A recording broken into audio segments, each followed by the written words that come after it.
Sa gitna ng malawak na kapatagan ng San Isidro, isang lugar na sinasabing pinagpala ng may kapal dahil sa yaman ng lupa, may isang hasyendang tila kinalimutan na ng araw, ang Hacienda Monteverde.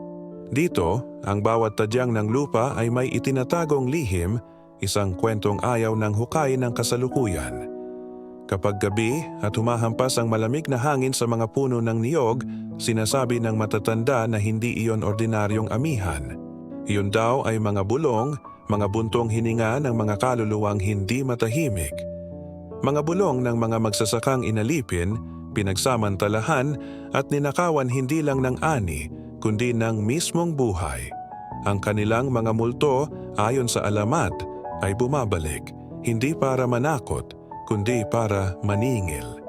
Maningil ng isang utang na matagal nang dapat bayaran. Ang utang na dugo. Isang dapit hapon, habang ang langit ay nag-aagaw sa kulay kahel at lila, isang anino ang dahan-dahang lumitaw sa maputik na daan patungo sa San Isidro. Siya si Diego Santiago, isang lalaking hinubog ng digmaan, dating sundalo na ngayoy gumagala bilang isang mangangaso, hindi ng mga hayop, kundi ng mga multo at kasalanang nagtatago sa dilim. Nakasuot siya ng isang lumang leather duster na saksi sa libo-libong kilometrong nilakbay. Sa kanyang ulo, isang malapad na sombrero ang nagbibigay lilim sa kanyang mukhang kinorte ng hirap at pagod. May manipis siyang bigote at balbas, at sa kanyang mga mata, makikita ang bigat ng mga kwentong kanyang nasaksihan. Ngunit sa gitna ng kanyang noo, may isang bagay na hindi pangkaraniwan, isang peklat na tila nagkukubli ng isang pangatlong mata, isang mata na nakakakita sa hindi nakikita ng karamihan. Sa kanyang baywang, nakasukbit ang isang kinakalawang na revolver. Hindi ito ordinaryong baril. Ang bakal nito ayon sa kwento ay mula sa mga tinunaw na krus ng sementeryo at sa puluhan nito ay may nakapulupot na rosaryo, isang sandata ng pananampalataya at kamatayan. Sa bawat baryong kanyang pinupuntahan, dala niya ang baril na ito. Pero dito sa Hacienda Monteverde, iba ang simoy ng hangin. Hindi lang amoy lupa at palay. May amoy ng kasinungalingan. May amoy ng dugo na nanuot na sa lupa at hindi na matanggal. Sa paglalakad niya, may nakita siyang isang matandang babae sa tabi ng kalsada, nakaupo sa isang putol na puno. Ang mga mata nito'y malalim, tila nakatanaw sa isang nakaraang hindi na mababago. Tinitigan niya si Diego, na para bang kilala na siya nito bago pa man siya dumating. Sa mahinang boses na nanginginig, nagsalita ang matanda. Noong bata pa ako, nakita ko kung paano nila sinunog ang bahay ni Kaluming. Nagliyab ito na parang sulo sa gitna ng gabi. Wala silang itinira. Kahit aboy, hindi namin nailibing. Habang nagpapatuloy si Diego, isa namang matandang lalaki na nag-aayos ng kanyang lambat ang huminto at tumingin sa kanya. Sinasabi nila, wika ng lalaki, na bawat magsasakang nawawala at pinapatay ay nagiging pataba sa lupa ni Don Gregorio. Kaya naman daw masagana ang ani ng hasyenda. Pero kahit gaano karami ang bunga, laging may kulang. Laging may kulang na kaluluwa, ang kaluluwa ng katarungan. Ang mga salitang iyon ay tumatak sa isip ni Diego. Ang bawat kwento ay isang piraso ng palaisipan na kailangan niyang buuin. Ang gabi ay tuluyang bumagsak at kasabay nito ang pagbuhos ng malakas na ulan. Ang langit ay nagngangalit at ang bawat kulog ay parang sigaw ng mga biktima. Ang bawat patak ng ulan ay parang luha ng langit para sa San Isidro.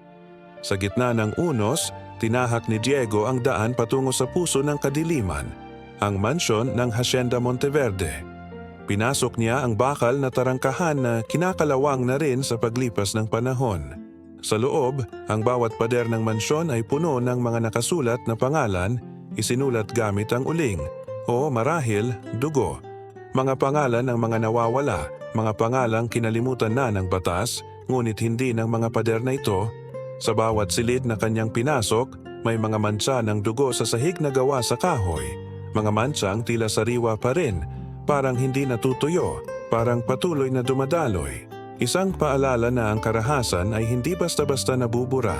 Bigla sa dulo ng pasilyo, dahan-dahang bumukas ang pinto ng lumang kapilya.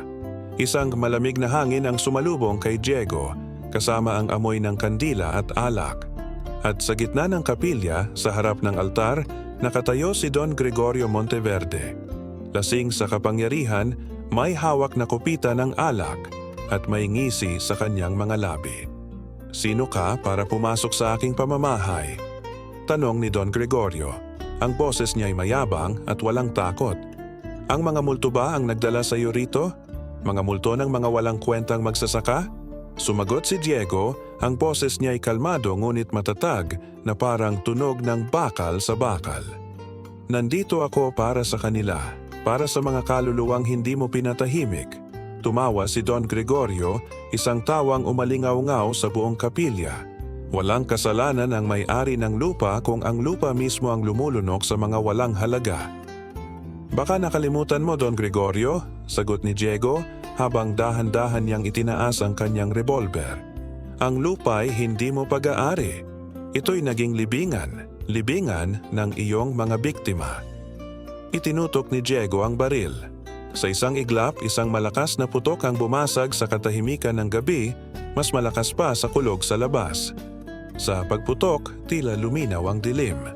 Ang mga anino sa paligid ay umalon na parang mga kaluluwang nagdiriwang at ang hangin ay bumulusok palabas ng kapilya, dala ang bigat ng mga kasalanan. Kinabukasan, sumikat ang araw sa San Isidro na may dalang kakaibang katahimikan. Natagpuan na lamang ang Hacienda Monteverde, sarado, walang tao at tahimik. Ngunit may isang bagay na nagbago. Sa bawat puno ng niyog sa buong lupain, may nakasabit na puting tela. Simple, malinis, at sumasayaw sa ihip ng hangin. Para silang mga kaluluwa, mga bandera ng kapayapaan na sa wakas ay nakamit na nila. Kumalat ang balita sa buong bayan. Sabi nila, natapos na ang sumpa ng Hacienda Monteverde. Wala na ang mga bulong sa gabi. Wala na ang takot, ngunit ang kwento ay hindi nagtatapos doon. Sa bawat sulok ng ating bayan, sa bawat probinsyang ating pinupuntahan, may mga bagong proyektong nagsisimula. May mga bagong hasyendang itinatayo, may mga panibagong pangakong binubungkal. Ngunit ang mga multo ng kasalanan, ang mga multo ng corruption at kawalang katarungan ay hindi kailanman tuluyang nawawala. Sapagkat habang may mga tinatawag na ghost projects, habang may mga libingang hindi nababayaran ng hustisya, habang may mga taong nagiging pataba lamang para sa kasakiman ng iilan, babalik at babalik ang mga multo ng bayan.